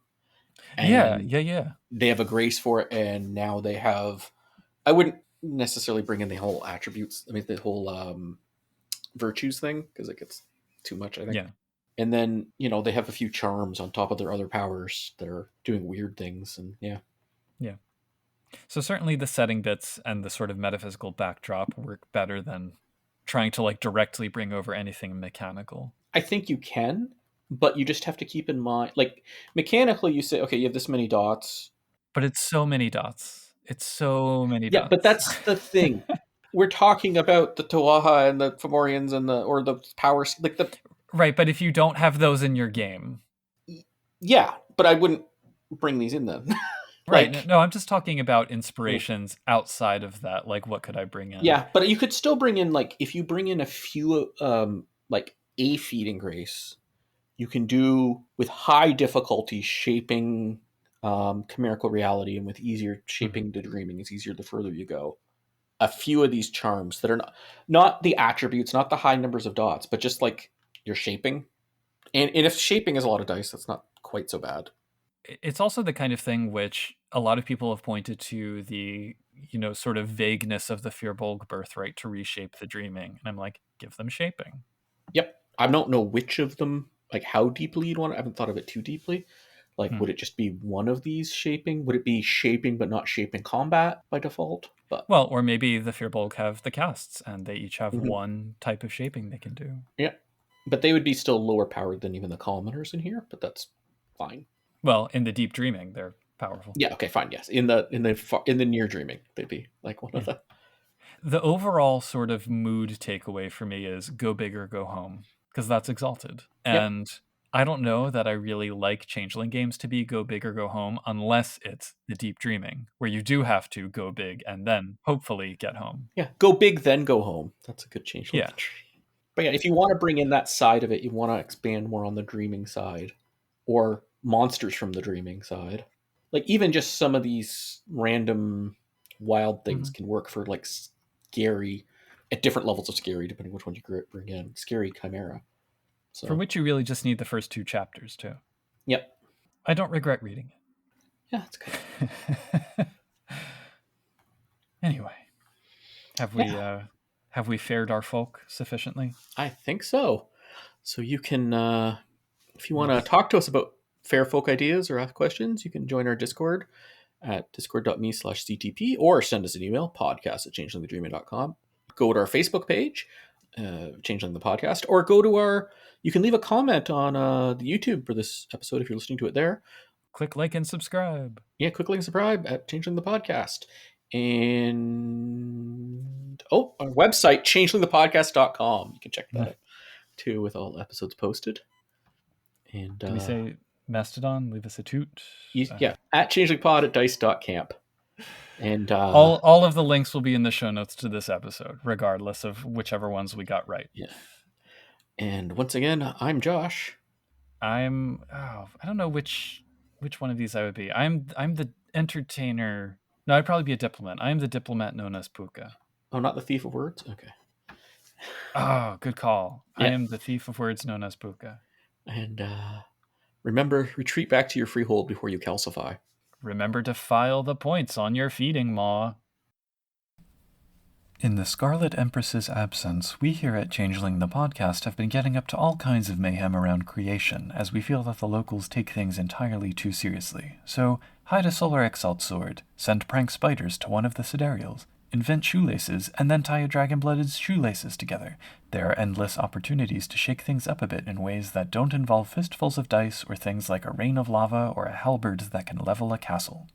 Whether or not our efforts are appreciated remains to be seen, so in the meantime, we'll simultaneously continue our work to bring you Fae-flavored content every week that we can. If you enjoy our show, please leave a review on the podcast listening platform of your greatest convenience, or if you're listening to us on YouTube, please click like and subscribe.